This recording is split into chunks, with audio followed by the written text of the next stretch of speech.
Hello, welcome back to the channel. Today, we're going to learn how to use ClickUp for event planning. This tutorial will be your complete 2025 guide to streamline your event planning process. First up, we'll create a new project. Click on the plus new button on your dashboard and select Project. Name it according to your event for easier identification. This is crucial because it sets the foundation for your event planning, helping you keep all related tasks in one place. Next, we'll create tasks for each aspect of the event.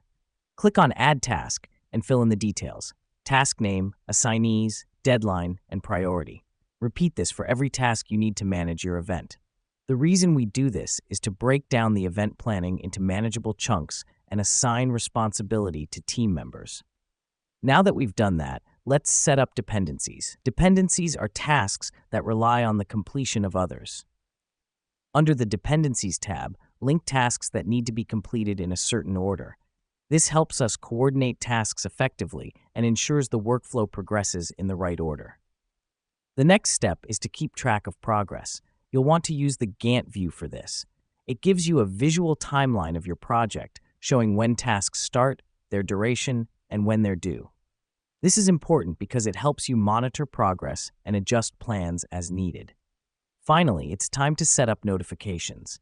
Go to your settings, select Notifications, and customize according to your preference. Notifications are essential to stay updated on task progress and communicate effectively with your team. In conclusion, ClickUp is a powerful tool for event planning. With its project management capabilities, you can easily organize tasks, set dependencies, track progress, and stay updated with notifications. That wraps up our tutorial for today.